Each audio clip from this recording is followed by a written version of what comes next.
ಇವತ್ತು ಕರ್ನಾಟಕ ರಾಜ್ಯ ಸರ್ಕಾರ 4 ಲಕ್ಷ ಕೋಟಿ ರೂಪಾಯಿಗಳು ಹತ್ರ ಅಂದ್ರೆ 3,75,000 ಕೋಟಿ ರೂಪಾಯಿಗಳ ಬಡ್ಜೆಟ್ ಅನ್ನ ಮಾಡದಂತ ರಾಜ್ಯ ಸರ್ಕಾರ ನಾವು ಬಡವರ ಪರ ಸರ್ಕಾರ ಅಂತ ಹೇಳ್ಕೊಂಡು ತಿರುಗಾಡ್ತಾ ಇತ್ತಲ್ಲ. ಇವತ್ತು ಸರ್ಕಾರಿ ಶಾಲೆಯ ಮಕ್ಕಳಿಗೆ ಶೂಸ್ ಅನ್ನ ಕೊಡ್ಲಿಕ್ಕಾಗದೇ ಇರುವಂತ ದಯನೀಯ ಸ್ಥಿತಿಗೆ ಹೊರಟೋಗಿದೆ ಅಲ್ರಿ. ಶಿಕ್ಷಣ ಸಚಿವರಿದಾರಲ್ಲ, ಅವರು ಮಾತಾಡುವ ಮಾತುಗಳನ್ನ ನೀವು ನೋಡ್ಬೇಕು. ಯಾವಾಗ್ಲೂ ನಿನ್ನೆ ಅಷ್ಟೇ ಮೊನ್ನೆ ಸಿಗಂದೂರು ಬ್ರಿಡ್ಜು ಇನಾಗ್ರೇಷನ್ ಆದಾಗ ಅವ್ರೇನ್ ಹೇಳ್ತಾ ಇದ್ರು, ಲೋಕಾರ್ಪಣೆ ಕಾರ್ಯಕ್ರಮಕ್ಕೆ ಮುಂಚೆ ಕರೆಯೋ ರೀತಿಯಲ್ಲಿ ಸಿಎಂ ಅವ್ರನ್ನ ಕರೆದಿಲ್ಲ, ಜಾಗ ಏನು ನಿಮ್ಮಪ್ಪಂದ ಅಂತ ಕೇಳಿದ್ರು. ಸೋನಿಯಾ ಗಾಂಧಿ ಅವರು ಮತ್ತೆ ಪ್ರಿಯಾಂಕಾ ಗಾಂಧಿ ಅವರು ಮತ್ತೆ ಮಲ್ಲಿಕಾರ್ಜುನ್ ಖರ್ಗೆ ಅವರು ಡಿ.ಕೆ. ಶಿವಕುಮಾರ್ ಅವರನ್ನ, ಸುರ್ಜೇವಾಲಾ ಅವರು, ಈ 4 ಜನ ಡಿ.ಕೆ. ಶಿವಕುಮಾರ್ ಅವರನ್ನ ಕರ್ನಾಟಕ ರಾಜ್ಯದ ಮುಖ್ಯಮಂತ್ರಿಯನ್ನಾಗಿ ನೋಡಬೇಕು ಅಂತ ಆಸೆ ಇಟ್ಕೊಂಡಿದ್ದಾರೆ. ಆದರೆ ರಾಹುಲ್ ಗಾಂಧಿ ಅವರು ಮತ್ತೆ ಕೆ.ಸಿ. ವೇಣುಗೋಪಾಲ್ ಅವರು ಏನ್ ಮಾಡ್ತಾರೆ, ಇವರು ಸಿದ್ದರಾಮಯ್ಯನವ್ರನ್ನೇ ಮುಂದುವರಿಸಬೇಕು ಅನ್ನುವಂತ ಒಂದು ಆಶಾವಾದವನ್ನು ಇಟ್ಕೊಂಡಿದ್ದಾರೆ. ಹಂಗಾಗಿ ಕಾಂಗ್ರೆಸ್ನ ಹೈಕಮಾಂಡ್ ಅಲ್ಲೇ 2 ಬಣ ಇರೋದು ಸ್ಪಷ್ಟವಾಗಿದೆ. ಹಾಗಾಗಿ ಡಿ.ಕೆ. ಶಿವಕುಮಾರ್ ಅವರ ಒಂದು ಅವಸ್ಥೆಯನ್ನು ನೋಡಿದಾಗ ನಗಬೇಕೋ ಅಳಬೇಕೋ ಗೊತ್ತಾಗ್ತಾ ಇಲ್ಲ. ಸಿದ್ದರಾಮಯ್ಯನವ್ರು ಕೊಡುವಂತ ಪೆಟ್ಟುಗಳಿಗೆ ಇವರು ಬಸವಳದ ಹೋಗಿರೋ ಹಂಗೆ ಕಾಣ್ತಾ ಇದೆ. ಹಂಗಾಗಿ ಏನ್ ಮಾಡ್ಬಿಟ್ರು ಅಂದ್ರೆ, ಇವರು ಏನು ಮಾಡಲ್ಲ, ನಾನು ಸುಮ್ಮನೆ ಇರ್ತೀನಿ, ಹೈಕಮಾಂಡ್ ನಿರ್ಧಾರಕ್ಕೆ ಬದ್ಧವಾಗಿರ್ತೀನಿ, ನಮ್ಮಲ್ಲಿ ಏನು ಜಗಳ ಇಲ್ಲ, ಏನು ಇಲ್ಲ, ನಮ್ಗೆ ಇಲ್ಲದೆ ಇರುವಂತ ಜವಾಬ್ದಾರಿ ನಿಮ್ಗೆ ಯಾಕೆ ಅನ್ನುವಂತ ಪ್ರಶ್ನೆಯನ್ನ ಕೇಳ್ತಾರೆ. ನಾವಿಬ್ರು ಚೆನ್ನಾಗೇ ಇದೀವಿ, ನೀವ್ಯಾಕೆ ಇಷ್ಟೊಂದು ಟೆನ್ಷನ್ ತಗೊಂತಾ ಇದೀರೋ ಅನ್ನುವ ರೀತಿಯಲ್ಲಿ ಮಾಧ್ಯಮದವರ ಮುಂದೆ ಡಿ.ಕೆ. ಶಿವಕುಮಾರ್ ಅವರು ಪ್ರಶ್ನೆಯನ್ನ ಮಾಡಿದ್ರು. ಸ್ವಾಮಿ, ಇದು ಹೇಳಿ ಕೇಳಿ ನಿಮ್ಮಿಬ್ಬರ ಕುರ್ಚಿಯ ಕಿತ್ತಾಟ ಅಲ್ಲ, ಕರ್ನಾಟಕ ರಾಜ್ಯದ ಜನತೆಯ ಭವಿಷ್ಯನ ನಿಮ್ ಕೈಯಲ್ಲಿ ಇಟ್ಟಿದೀವಲ್ಲ, ಅದಕ್ಕೋಸ್ಕರ ನಾವು ಕೇಳ್ತಾ ಇದೀವಿ, ನೀವಾ ಸಿಎಂ ಅಥವಾ ಸಿದ್ದರಾಮಯ್ಯನವರ ಸಿಎಂ ಅಂತ. ಸಿದ್ದರಾಮಯ್ಯನವರು ಅಧಿಕೃತವಾದ ಸಿಎಂ ಕರ್ನಾಟಕಕ್ಕೆ ಅನ್ನೋದಾದ್ರೆ ಅವ್ರನ್ನ ಕೆಲಸ ಮಾಡಕ್ ಬಿಡಿ. ಇಲ್ಲ, ಅವ್ರ ಕೈಯಲ್ಲಿ ಕೆಲಸ ಮಾಡಕ್ ಆಗ್ತಾ ಇಲ್ಲ, ಅವ್ರಿಗೆ ಸ್ವಾತಂತ್ರ್ಯವನ್ನು ಕೊಡಕ್ಕಾಗ್ತಾ ಇಲ್ಲ ಅಂದ್ರೆ ನಿಮ್ಮ ಹೈಕಮಾಂಡ್ ನ ಮುಂದೆ ನೀವೆಲ್ಲ ಶಾಸಕರು ಸೇರಿ ಅವ್ರನ್ನ ಕೆಳಗಡೆ ಇಳಿಸಿ ಇನ್ಯಾರನ್ನಾದ್ರೂ ನೂತನ ಸಿಎಂ ಆಗಿ ಡಿಕ್ಲೇರ್ ಮಾಡಿ. ನಾವು ಬರೀ ನೀವು ಇವ್ರು ಸಿಎಂ ಆಗ್ತಾರಾ ಅವ್ರು ಸಿಎಂ ಆಗ್ತಾರಾ ಅಂತ ಕೇಳ್ಕೊಂಡು ಕೂತ್ಕೊಳ್ಳೋದಕ್ಕಲ್ಲ ನಿಮ್ಗೆ ಇಷ್ಟು ಸದೃಢವಾದ ಸರ್ಕಾರವನ್ನ ನಿರ್ಮಾಣ ಮಾಡಿಕೊಟ್ಟಿರೋದು. ಡಿ.ಕೆ. ಶಿವಕುಮಾರ್ ಅವರನ್ನ ಬಿಜೆಪಿ ಸೆಳೆದು ಆಪರೇಷನ್ ಕಮಲವನ್ನ ಮಾಡೋದ್ರ ಮುಖಾಂತರ ಮಹಾರಾಷ್ಟ್ರದಲ್ಲಿ ಯಾವ ವಿಧವಾದ ತಂತ್ರಗಾರಿಕೆಯನ್ನ ಮಾಡಿದ್ರೋ ಆ ವಿಧದಲ್ಲಿ ಕರ್ನಾಟಕ ರಾಜ್ಯದಲ್ಲಿ ಇವರು ಸರ್ಕಾರವನ್ನ ಸ್ಥಾಪಿಸ್ತಾರೆ ಅಂತ. ಇಂಥ ಅಧಿಕಾರಕ್ಕೋಸ್ಕರ ಕಚ್ಚಾಡುವಂತವ್ರಿಗೆ ನಾವು ರಾಜ್ಯವನ್ನ ಕೈಯಲ್ಲಿ ಕೊಟ್ಬಿಟ್ಟಿದೀವಲ್ಲ, ಹಾಗಾಗಿ ರಾಜ್ಯ ಇವತ್ತು ಅಭಿವೃದ್ಧಿ ಶೂನ್ಯವಾಗ್ತಾ ಹೋಗ್ತಾ ಇದೆ. ಯಾರದ್ದು ಈಗ ಮಾತೆಯರಿಗೆ ಭಾಗ್ಯಗಳನ್ನು ಕೊಡ್ತೀವಿ ಅಂತ ಹೇಳ್ತಾ ಇದ್ರಲ್ಲ, ಅವರ ಒಂದು ಮನೆಯ ಖರ್ಚನ್ನ ಸರಿದೂಗಿಸ್ಕೊಂಡು ಹೋಗೋದಕ್ಕೋಸ್ಕರ 2,000 ಕೊಡ್ತೀವಿ ಅಂತ ಇದ್ರಲ್ಲ, ಬಡ್ಜೆಟ್ನಲ್ಲಿ 137 ಕೋಟಿ ರೂಪಾಯಿಗಳನ್ನ ಶೂಗೋಸ್ಕರ, ಶಾಲಾ ಮಕ್ಕಳ ಸಮವಸ್ತ್ರ ಇದಕ್ಕೆ ಅಂತ ಮೀಸಲಾಗಿಟ್ಟಿದ್ರಲ್ಲ, ಆ ಹಣ ಎಲ್ಲೋಯ್ತು ಅನ್ನುವಂಥ ಪ್ರಶ್ನೆಯನ್ನ ನಾವು ಜನಸಾಮಾನ್ಯರು ಕೇಳಬಾರ್ದ? 900 ರೂಪಾಯಿ ಮೀಟ್ರು, ಸ್ಮಾರ್ಟ್ ಮೀಟರ್ ಇದ್ದಂಥದ್ದು ಇವತ್ತು 10,000 ರೂಪಾಯಿಗೆ ಇವರು ಹಾಕ್ಲಿಕ್ಕೆ ಕಡ್ಡಾಯ ಮಾಡಕ್ ಹೊರಟಿದಾರಲ್ಲ, ಇದನ್ನ ಕೇಳಬಾರ್ದು.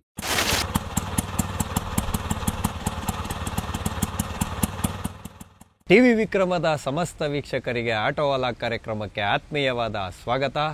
ನಾನು ನಿಮ್ಮ ಜಯಂತ್ ಪಾಂಡೆ.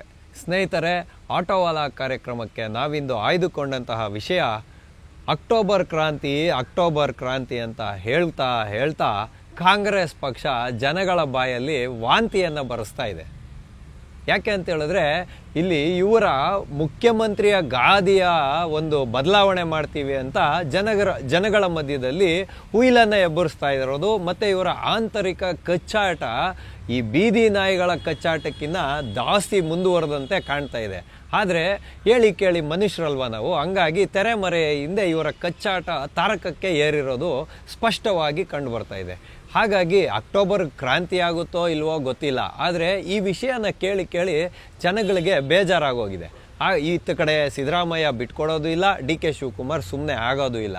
ಹೈಕಮಾಂಡ್ ಸಿದ್ದರಾಮಯ್ಯ ಅವ್ರನ್ನ ಒಪ್ಕೊಂಡಂಗೂ ಇದೆ, ಒಪ್ಕೊಳ್ದೆ ಇದ್ದಂಗೂ ಇದೆ.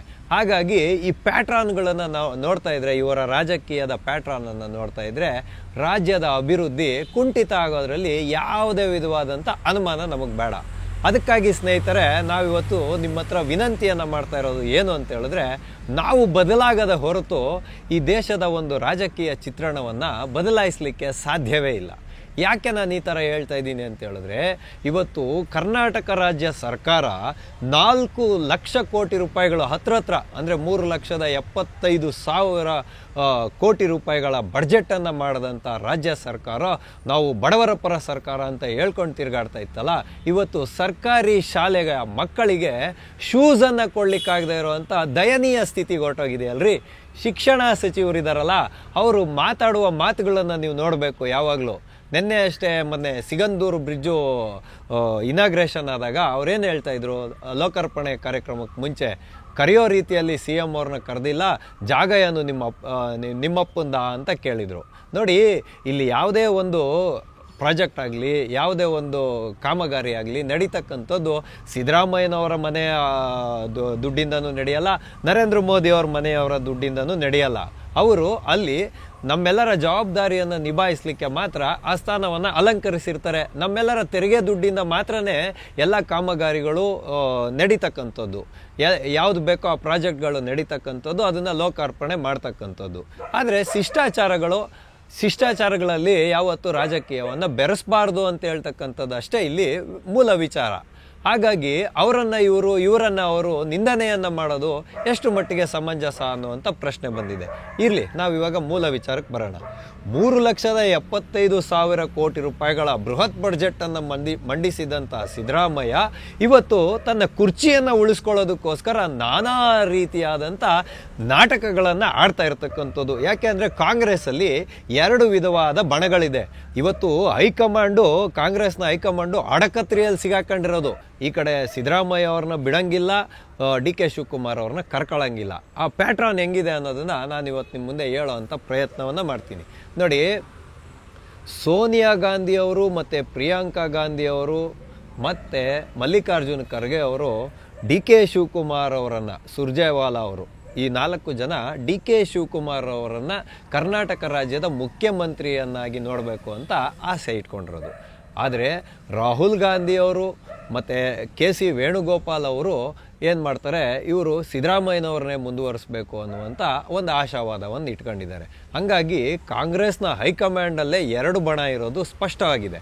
ಹೇಳಿ ಕೇಳಿ ಸುರ್ಜೇವಾಲಾ ಅವ್ರಿಗೆ ಇವಾಗ ಕರ್ನಾಟಕದ ಉಸ್ತುವಾರಿಯನ್ನು ಏನು ಕೊಟ್ಟಿದ್ದಾರೆ, ಅವ್ರದ್ದು ಸೆಪ್ಟೆಂಬರ್ ಅಂತ್ಯದ ವೇಳೆಗೆ ಅವ್ರದ್ದು 5 ವರ್ಷ ಪೂರೈಕೆ ಆಗೋಗುತ್ತೆ ಕರ್ನಾಟಕದ ಉಸ್ತುವಾರಿಯನ್ನು ಕೊಟ್ಟಿರೋದು ಕಾಂಗ್ರೆಸ್ ಪಕ್ಷದ್ದು. ಹಾಗಾಗಿ ಇದು ಆಗಸ್ಟ್ನ ಏನು ಡೇಟ್ಗಳು ಇವ್ರು ಕೊಡ್ತಾ ಇದ್ದಾರೆ ಅದ್ರ ಕ್ರಾಂತಿ ಅಂತ ಹೇಳಲಾಗ್ತಾ ಇರೋದು. ಹಾಗಾಗಿ ಸುರ್ಜೇವಾಲಾ ಅವರು ಬರೋದು ಹೋಗೋದು ಮಾಡಿ ಇವಾಗವರೆಗೂ 103 ಶಾಸಕರು ಮತ್ತು 22 ಸಚಿವರನ್ನು ಭೇಟಿ ಮಾಡಿದ್ರು.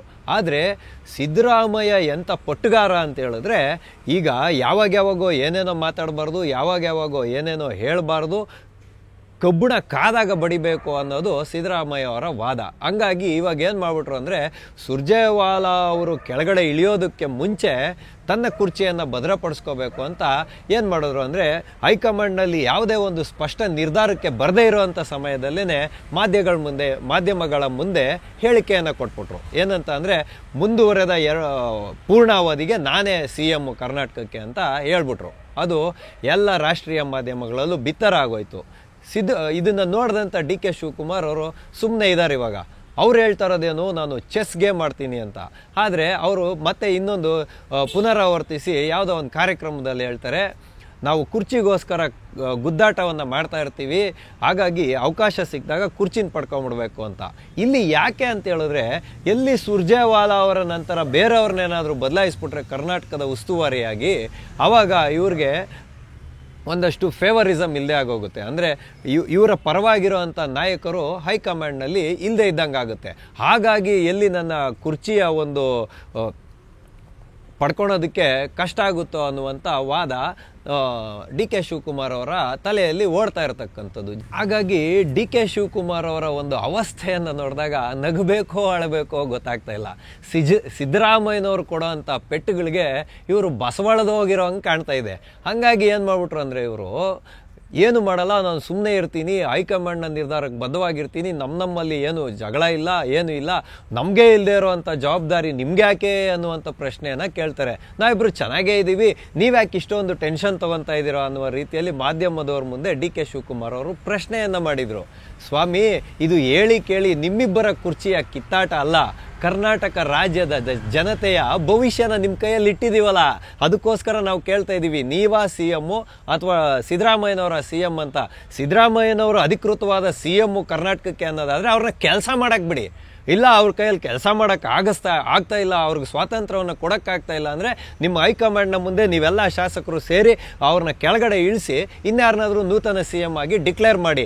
ನಾವು ಬರೀ ನೀವು ಇವ್ರು CM ಆಗ್ತಾರಾ ಅವ್ರು CM ಆಗ್ತಾರಾ ಅಂತ ಕೇಳ್ಕೊಂಡು ಕೂತ್ಕೊಳ್ಳೋದಕ್ಕೆಲ್ಲ ನಿಮಗೆ ಇಷ್ಟು ಸದೃಢವಾದ ಸರ್ಕಾರವನ್ನು ನಿರ್ಮಾಣ ಮಾಡಿಕೊಟ್ಟಿರೋದು. ಹಾಗಾಗಿ ಬಸವಳದು ಹೋದಂತಹ DK ಶಿವಕುಮಾರ್ ಅವರು ಎಲ್ಲ ಪ್ರಯತ್ನಗಳಾಗೋದ್ಮೇಲೆ ತಾಯಿ ಚಾಮುಂಡೇಶ್ವರಿಗೆ ತೆಂಗಿನಕಾಯಿ ಹೊಡೆದು ಪ್ರಾರ್ಥನೆಯನ್ನು ಮಾಡ್ತೀನಿ, ಏನು ಪ್ರಾರ್ಥನೆ ಫಲಿಸುತ್ತೆ ಅಂತ ಹೇಳ್ತಾ ಇದ್ರು. ಇವರು ಹೇಳಿ ಕೇಳಿ ತಾಯಿ ಚಾಮುಂಡಿಗೆ ಪ್ರಾರ್ಥನೆ ಮಾಡಿದಾರೋ ಅಥವಾ ಕಾಂಗ್ರೆಸ್ನ ಇಟಲಿ ಮಾತೆಗೆ ಪ್ರಾರ್ಥನೆ ಮಾಡಿದಾರೋ ನನಗೆ ಗೊತ್ತಿಲ್ಲ. ಅದನ್ನು DK ಶಿವಕುಮಾರ್ ಅವರೇ ಸ್ಪಷ್ಟಪಡಿಸ್ಬೇಕು. ಹಾಗಾಗಿ ಸುರ್ಜೇವಾಲಾ ಅವರು ಬಂದರು, ರಾಜಣ್ಣ ಅವರು ಹೇಳ್ದಂತೆ ನಮ್ಮಲ್ಲಿ ಹಲವಾರು ಪವರ್ ಸೆಂಟರ್ಗಳಿದೆ ಅಂತ ಹೇಳ್ಬಿಟ್ಟು ಎಲ್ಲ ಫ್ಯೂಸ್ನ ತೊಗೊಂಡೋಗಿದ್ರು. ಈಗ 2ನೇ ಬಾರಿಗೆ ಬಂದರು. ಈಗ ಟೋಟಲ್ ಆಗಿ 103 ಜನ ಶಾಸಕರನ್ನು ಅವ್ರು ಭೇಟಿಯಾಗಿರೋದು. ಇಲ್ಲಿ ಈ 2 ಮಧ್ಯದಲ್ಲಿ ಇನ್ನೊಂದು ಬಣ ಇದೆ, ಅದು ತಟಸ್ಥ ಬಣ ಅಂತ. ಅದು ತನ್ನ ಅನುಕೂಲಕ್ಕೆ ತಕ್ಕಂತೆ ಯಾವಾಗ ಯಾರ ಕಡೆಗೆ ಬೇಕಾದರೂ ಪಲ್ಟಿ ಹೊಡೆಯುವಂಥ ಬಣ. ಹಾಗಾಗಿ ಅವ್ರನ್ನ ಕೇಳಿಲ್ಲ. ಅಂದರೆ ಇವಾಗ ಇನ್ನೂ ಒಂದು 10-15 ಜನ ಇದನ್ನು ನೋಡಿದಂಥ CM ಅವರು ಕೆಂಡಾಮಂಡಲ ಆಗೋಗಿ ರಾಜಣ್ಣ ಅವ್ರಿಗೆ ಪಿನ್ನನ್ನು ಚುಚ್ತಾರೆ, ನೀನು ಹೋಗಿ ಹೇಳು ಅಂತ. ರಾಜಣ್ಣ ಅವ್ರು ಏನು ಹೇಳ್ಬಿಟ್ರು ಅಂದರೆ ಈ 1 to 1ಗೆ ನಮ್ಮ ವಿರೋಧ ಇದೆ ಅಂತ. ಅಂದರೆ ಒಬ್ಬೊಬ್ಬರನ್ನೇ ಪ್ರತ್ಯೇಕವಾಗಿ ಕರೆದು ಮಾತಾಡಬಾರ್ದು, ಅದು ಸರಿ ಇಲ್ಲ ಅಂತ. ಹಾಗಾಗಿ ಇವತ್ತು 1 to 1ಗೆ ವಿರೋಧವನ್ನು ವ್ಯಕ್ತಪಡಿಸಿರೋದು. ಅಂದರೆ ಸಿದ್ದರಾಮಯ್ಯನವರ ಪಟ್ಟು ಹೇಗಿದೆ ಅಂತ ಹೇಳಿದ್ರೆ ನೋಡಿ, ಎಲ್ಲೆಲ್ಲಿ ಸಿದ್ದರಾಮಯ್ಯನವ್ರನ್ನ ಕಟ್ಟಾಕಿದ್ರೋ ಅವಾಗ ಅವರು ಸಾಧನಾ ಸಮಾವೇಶಗಳನ್ನು ಮಾಡೋದರ ಮುಖಾಂತರ ನಾನು ಅಹಿಂದಾದ ಒಬ್ಬ ಪ್ರಬಲ ನಾಯಕ ಅಂತ ಹೈಕಮಾಂಡ್ಗೆ ಸೂಚನೆಯನ್ನು ಕೊಟ್ಟಿದ್ರು. ಈಗ ಕೂಡ ಮಾಡ್ಲಿಕ್ಕೆ ಕೊಟ್ಟಿರೋದು ಅದನ್ನೇ. ಮೈಸೂರಲ್ಲಿ ಏನು ಸಾಧನಾ ಸಮಾವೇಶ ಮಾಡ್ತಾ ಇದ್ದಾರೆ, ತನ್ಮುಖೇನ ಅವರು 5 ವರ್ಷಕ್ಕೆ ನಾನೇ ಮುಖ್ಯಮಂತ್ರಿ ಆಗಿರ್ತೀನಿ, ಯಾಕೆ ಅಂತ ಹೇಳಿದ್ರೆ ಹಳೇ ಮೈಸೂರು ಪ್ರಾಂತ್ಯದಲ್ಲಿ ನನಗೇನು ಬಲವೇ ಇಲ್ಲ ಅನ್ನುವಂಥ ರೀತಿಯಲ್ಲಿ ಅಭಿಪ್ರಾಯ ವ್ಯಕ್ತ ಆಗ್ತಾ ಇದೆ. ಅದನ್ನು ತೋರಿಸ್ಕೊಡೋದಕ್ಕೇ ಇವಾಗ ಮೈಸೂರಲ್ಲಿ ಸಾಧನಾ ಸಮಾವೇಶ ಮಾಡ್ತಾ ಇರೋದು. 1 ಲಕ್ಷಕ್ಕೂ ಹೆಚ್ಚಿನ ಕಾರ್ಯಕರ್ತರನ್ನ ಕರ್ಕೊಂಬಂದು ಮಾಡ್ತಾ ಇದ್ದಾರೆ. ತನ್ಮುಖೇನ DK ಶಿವಕುಮಾರ್ ಅವ್ರಿಗೂ ಮತ್ತು ಹೈಕಮಾಂಡ್ಗೂ ಅವರು ಸ್ಪಷ್ಟವಾದ ಒಂದು ಸಂದೇಶವನ್ನು ರವಾನೆ ಮಾಡ್ತಾ ಇರೋದು. ನನ್ನನ್ನೇನಾದರೂ ಬದಲಿಸಿದ್ರೆ ಕರ್ನಾಟಕ ರಾಜ್ಯ ಸರ್ಕಾರ ಮುಜುಗರಕ್ಕೀಡಾಗೋದು ಗ್ಯಾರಂಟಿ ಅನ್ನುವಂಥ ಸ್ಪಷ್ಟ ಸಂದೇಶವನ್ನು ಕೊಡ್ತಾ ಇರತಕ್ಕಂಥದ್ದು. ಇದನ್ನು ಹೇಳ್ತಕ್ಕಂಥದ್ದು ರಾಜಕೀಯ. ನಾನು ಚೆಸ್ ಆಡ್ತೀನಿ, ಒದ್ದು ಕಿತ್ಕೊತೀನಿ, ಪ್ರಾರ್ಥನೆ ಮಾಡ್ತೀನಿ, ಇಲ್ಲಾಂದರೆ ತಲೆ ಬೊಗ್ಸ್ಕೊಂಡು ಸುಮ್ಮನೆ ಇರ್ತೀನಿ ಅಂತ ಹೇಳೋದಲ್ಲ DK ಶಿವಕುಮಾರ್ ಅವರೇ. ಹಂಗಾಗಿನೇ ರಾಜಣ್ಣ ಅವರು ಇವತ್ತು ವಿದೇಶಕ್ಕೆ ಹೋಗಿರೋದು. ಅವರು ಏನೇ ಸಮರ್ಥನೆ ಕೊಡ್ಬೋದು, ಆದರೆ ರಾಜಕೀಯ ದಾಳಗಳನ್ನು ಹೆಂಗೆ ಉರುಳಿಸ್ಬೇಕು ಅನ್ನೋದರಲ್ಲಿ ನೀವು ಸಿದ್ದರಾಮಯ್ಯನವರಿಂದ ತುಂಬ ಹಿಂದೆ ಉಳಿದಿದ್ದೀರಾ ಅನ್ನೋದು ಇಲ್ಲಿ ಸ್ಪಷ್ಟ ಆಗೋಗ್ತಾ ಇದೆ. ಹಾಗಾಗಿ ಇವಾಗ ರಾಜಣ್ಣ ಅವರು ವಿದೇಶಿ ಪ್ರವಾಸದಲ್ಲಿದ್ದಾರೆ. ಅವರ ಮಗ ಅವರು ಕೂಡ ಹೇಳ್ತಾ ಇದ್ದಾರೆ. ಅಂದರೆ ಸುರ್ಜೇವಾಲಾ ಅವರು ಇವತ್ತು ಬಂದು ಏನು DCM ಅವ್ರನ್ನ CM ಅವ್ರನ್ನ ಇಬ್ಬರನ್ನೂ ಕೂರಿಸ್ಕೊಂಡು ಚರ್ಚೆಯನ್ನು ಮಾಡಿದ್ದಾರೆ. ಶಾಸಕರ ದೂರುಗಳಿಗೆ, ಸಚಿವರ ದೂರುಗಳಿಗೆ, ಅವರ ಅನುದಾನಗಳ ವಿಷಯದಲ್ಲಿ ಸರಿಯಾಗಿ ನಡ್ಕೊಬೇಕು ಅನ್ನುವಂಥ ಸೂಚನೆಯನ್ನು ಕೊಟ್ಟಿದ್ದಾರೆ. ಆದರೆ ಸಿದ್ದರಾಮಯ್ಯನವರ ಪಟ್ಟು ಅದಲ್ಲ. ಸುರ್ಜೇವಾಲಾ ಅವರ ಒಂದು ಅಧಿಕಾರಾವಧಿ ಮುಗಿತಾ ಇದೆ, ಅವರನ್ನು ಬದಲಾವಣೆ ಮಾಡಬೇಕು. ನಾನು ಸಚಿವರ ಏನು ಸ್ಥಾನಗಳು ಇವಾಗ ಬದಲಾವಣೆ ಆಗಬೇಕು, ಅದರಲ್ಲಿ ನನಗೆ ಸ್ವಾತಂತ್ರ್ಯ ಬೇಕು. ಮತ್ತು KPCCಯ ಅಧ್ಯಕ್ಷ ಗಾದಿ ಏನಿದೆಯಲ್ಲ ಅದನ್ನು ಬದಲಾವಣೆ ಮಾಡಬೇಕು ಅಂತ ಸತೀಶ್ ಜಾರಕಿಹೊಳಿ ಅವರ ಕೈಯಲ್ಲಿ ಹೇಳಿಸಿರ್ತಕ್ಕಂಥದ್ದು, ಅಥವಾ ಸತೀಶ್ ಜಾರಕಿಹೊಳಿ ಅವರೇ ಹೇಳಿರ್ತಕ್ಕಂಥದ್ದು. ಅಂದರೆ ಒಬ್ಬರಿಗೆ ಒಂದೇ ಹುದ್ದೆ ಅನ್ನುವಂಥ ನ್ಯಾಯ ಇದೆಯಲ್ಲ. ಹಾಗಾಗಿ ಇವಾಗ DK ಶಿವಕುಮಾರ್ ಅವರ ಅವಧಿ ಮುಕ್ತಾಯ ಆಗಿರೋದು ಇಂದ ಅವರನ್ನು ಬದಲಾವಣೆ ಮಾಡಬೇಕು ಅನ್ನುವಂಥ ವಾದಗಳು ಇವಾಗ ಮುಂದೆ ಇಟ್ಟಿರ್ತಕ್ಕಂಥದ್ದು.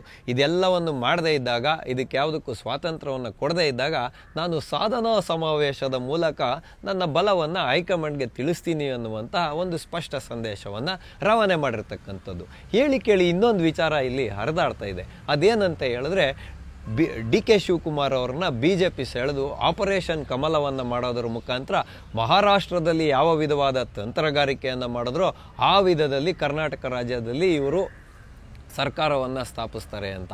ಇದು ತುಂಬ ಸ್ಪಷ್ಟತೆ ಇಲ್ಲದೆ ಇರುವಂಥ ವಿಷಯ. ಯಾಕೆ ಅಂತ ಹೇಳಿದ್ರೆ, ಸದೃಢವಾಗಿರುವಂತಹ ಸರ್ಕಾರ ಕರ್ನಾಟಕ ರಾಜ್ಯದಲ್ಲಿ ಇರ್ತಕ್ಕಂಥದ್ದು.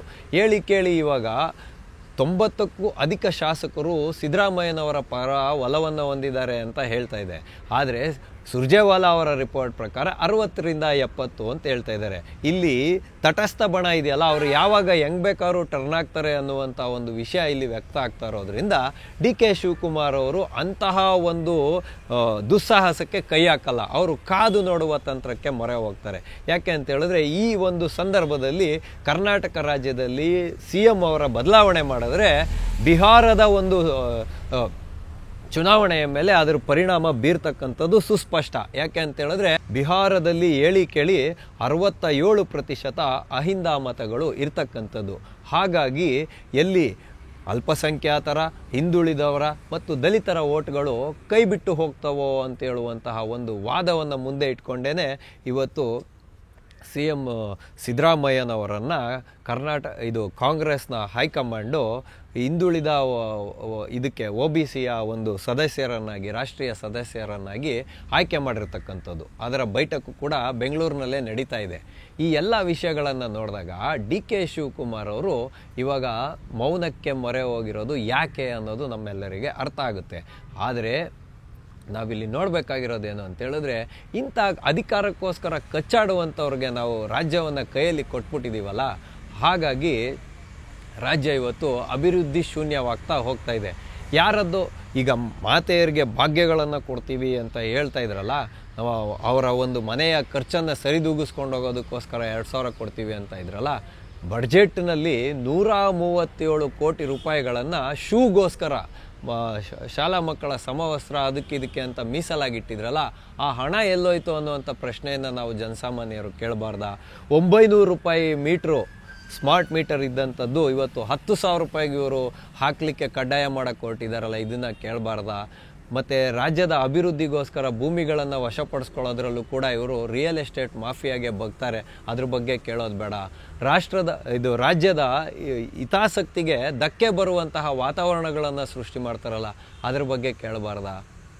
ಮತ್ತು ಒಂದು ವಾದ ಎಲ್ಲ ಕಡೆಗೆ ಇವತ್ತು ಹರಿದಾಡ್ತಾ ಇರ್ತಕ್ಕಂಥದ್ದು, ಈ ವಿಪ್ರೋ ಇದೆಯಲ್ಲ, ಅಜೀಂ ಪ್ರೇಮ್ಜಿ ಅವರು ಶಾಲಾ ಮಕ್ಕಳಿಗೆ ಪ್ರತಿದಿನ ಮೊಟ್ಟೆ ಕೊಡಲಿಕ್ಕೆ ಫಂಡಿಂಗ್ಸನ್ನು ಕೊಟ್ಟಿದ್ದಾರೆ ಅಂತ, ಅಂದರೆ ದೇಣಿಗೆಯನ್ನು ಕೊಟ್ಟಿದ್ದಾರೆ ಅಂತ. ಆದರೆ ಕೇವಲ 3 ದಿನಗಳು ಮಾತ್ರ ಮಕ್ಕಳಿಗೆ ಮೊಟ್ಟೆಯನ್ನು ಸರಬರಾಜು ಮಾಡಲಾಗ್ತಾ ಇದೆ ಅಂತ ಹೇಳುವಂಥ ಹಲವಾರು ವಿಚಾರ ಜನಮಾನಸದಲ್ಲಿ ಹರಿದಾಡ್ತಾ ಇದೆ. ಇಂಥದನ್ನು ಪ್ರಶ್ನೆ ಮಾಡಬಾರ್ದ? 57,000 ಕೋಟಿ ರೂಪಾಯಿಗಳ ಬಡ್ಡಿಯನ್ನು ಕಟ್ಟುವ ರೀತಿಯಲ್ಲಿ ಕರ್ನಾಟಕ ರಾಜ್ಯ ಸರ್ಕಾರವನ್ನು ಇವರು ಮುನ್ನಡೆಸಿದ್ದಾರೆ ಅಂತ ಹೇಳಿದ್ರೆ ಅದನ್ನು ಪ್ರಶ್ನೆ ಎತ್ತಬಾರ್ದ? ಮತ್ತು ಪಡಿತರ ಸರಬರಾಜಲ್ಲಿ ವೈತವ್ಯ ಆಗಿತ್ತು ಕಳೆದ 2 ತಿಂಗಳಿಂದ. ಆ ಲಾರಿ ಸರಬರಾಜುದಾರರೇನಿದಾರಲ್ಲ, ಪಡಿತರವನ್ನು ಸರಬರಾಜು ಮಾಡೋರು, ಅವರು ನಮಗೆ ಹಣವನ್ನು ಕೊಡಲಿಲ್ಲ ಅಂತ ಹೇಳಿದ್ರೆ ನಾವು ಸರಬರಾಜನ್ನು ಸ್ಥಗಿತಗೊಳಿಸ್ತೀವಿ ಅಂತ ಧಮಕಿ ಹಾಕಿದ್ರಲ್ಲ, ಇದನ್ನು ಪ್ರಶ್ನೆ ಮಾಡಬಾರ್ದ?